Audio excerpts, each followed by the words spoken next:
وآخر الدعوانا ان الحمد للہ رب العالمین۔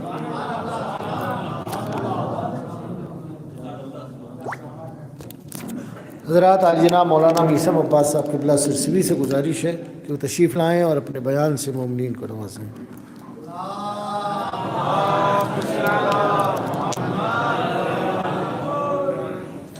نحمدہ ونستعینہ ونستغفرہ ونتوکل علی اللہ ونصلی ونسلم علی محمد وآلہ الاطہار۔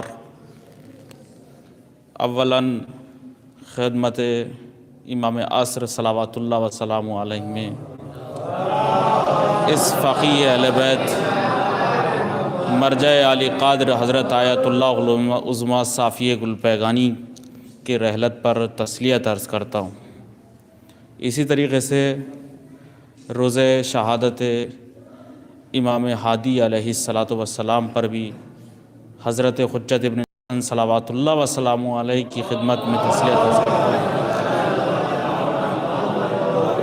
ماشاءاللہ بہت اچھی گفتگو علماء سے سن رہے ہیں آپ حضرات، لیکن چند جملے میں بھی عرض کرنا چاہتا ہوں۔ 2011 میں میری اس مرجع بزرگوار سے ملاقات ہوئی۔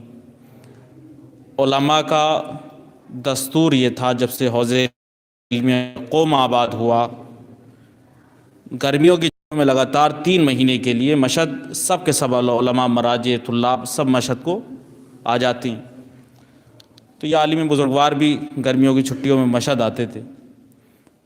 جب پہلی مرتبہ ملاقات ہوئی بتایا گیا کہ یہ ہندوستان سے ہیں، یعنی 11 سال پہلے۔ ہمارے ہاں دنیا کا دستور یہ ہے کہ جوان یا نوجوان کسی بزرگ حدوداً 50 سال یا 55 سال یا 60 سال کے انسان کے پاس چلے جائیں تو وہ معیار جو رہتا ہے وہ بچے آئے، ٹھیک ہے، تو ملاقات بھی کم رنگ ہوتی ہے۔ لیکن جس وقت ہم 15 لوگ مرجع علی قدر کی ملاقات کے لیے گئے تو مثل پدرانہ انہیں جلسہ برگزار کیا اور مثل پدر صدر محفل میں تشریف لائے اور احوالات سب سے پوچھنے شروع کیے۔ سمجھ رہے ہیں آپ حضرات کہ ہمارے ہاں جب ہم کسی کی ملاقات کو جاتے ہیں سلام کے بعد احوال پرسی بعض وقت بھول جاتے ہیں، تمام کے تمام تعارفات کو بھول جاتے ہیں، لیکن مرجع وقت اس وقت 20 سال 21 سال 22 سال 19 سال کے لوگ جوان یا تھوڑے 2-1 سال اس سے آگے پیچھے، کیا سن تھا اس وقت؟ 92 یعنی 92 سال کی عمر۔ اس وقت بھی اس طرح سے گفتگو کر رہے تھے جیسے ایک باپ اپنے معصوم بچوں سے گفتگو کرتا۔ یہ میری آنکھوں نے دیکھا اور میری کانوں نے سنا۔ میں خود اس جلسے میں موجود تھا، سب سے ایک آدمی سے احوال پوچھا، خیریت سے ہیں، حال شما چطور ہے، خوبی خوبی خوبی، سب سے بہت اچھے انداز میں گفتگو کر رہے تھے۔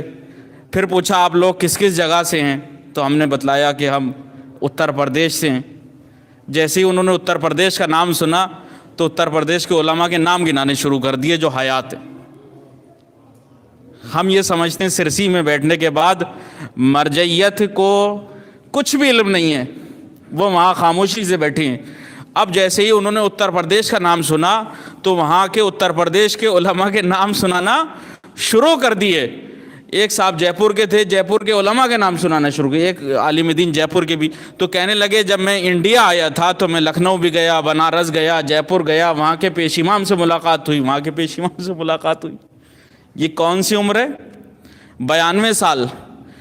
اگر انسان کے پاس علم اور عمل کے ساتھ نہ ہو تو یہ خسارت کا سبب ہوتا ہے، اور اس عمر میں آنے کے بعد وہ سب بھول جاتا ہے۔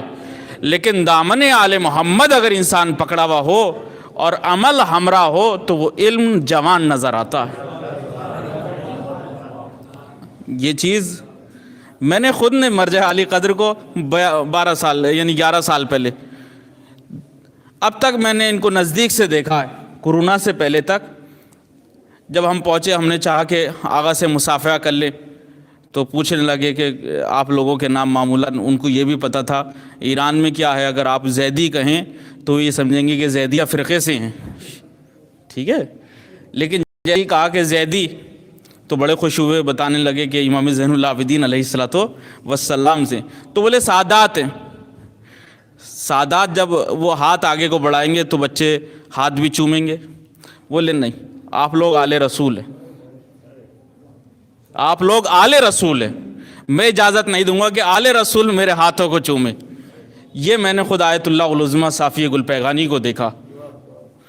تیسری چیز جو آیت اللہ العظمیٰ صافیہ گلپیگانی میں، کہ جب ہم جوانوں کے ساتھ 19 20 21 22 سال کے جوانوں کے ساتھ ایک ایسا بزرگوار جس کی عمر 92 سال ہو وہ بیٹھا ہوا ہو، جب ہمارے ہاں اگر تقویٰ نہ ہو تو اگر کسی سے کہہ دیا جائے کہ آپ طالب علم ہیں، ٹھیک ہے، تو وہ چڑھ جاتا ہے۔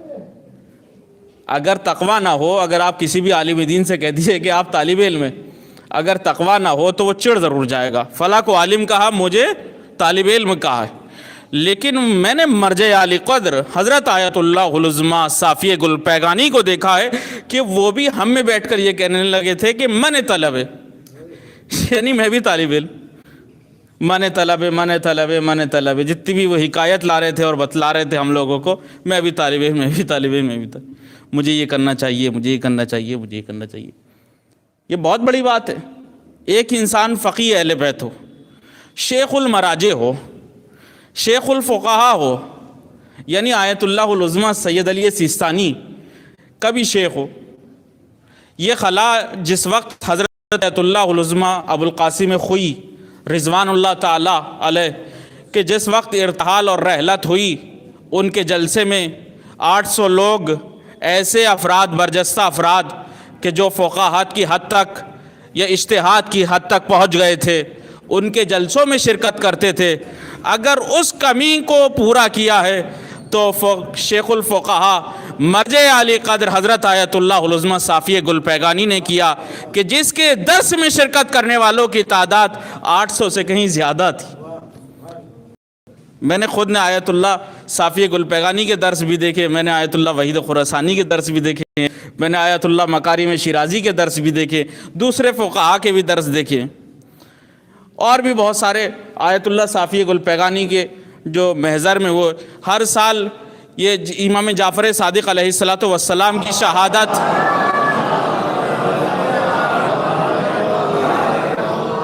ابھی ہمارے بھائی مولانا ظفر صاحب قبلہ نے ایام فاطمیہ کا ذکر کیا کہ ایام فاطمیہ کو تحریک فاطمیہ کے بس بانیوں میں سے آیت اللہ صافی نہیں، بلکہ امام جعفر صادق علیہ الصلوۃ والسلام کی شہادت، آپ اگر 100 سال پہلے کا اندازہ لگائیے، امام جعفر صادق علیہ الصلوۃ والسلام کی شہادت کم رنگ منائی جاتی تھی۔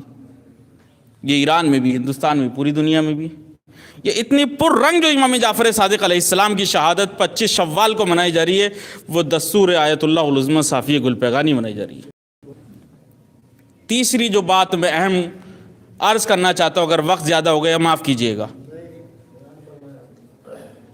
آیت اللہ العظمیٰ آیت اللہ العظمیٰ صافیہ گلپیگانی، لطف اللہ صافیہ گلپیگانی جتنے بھی فرانسہ میں بنائے جاتے تھے سارے قوانین کو جانتے تھے۔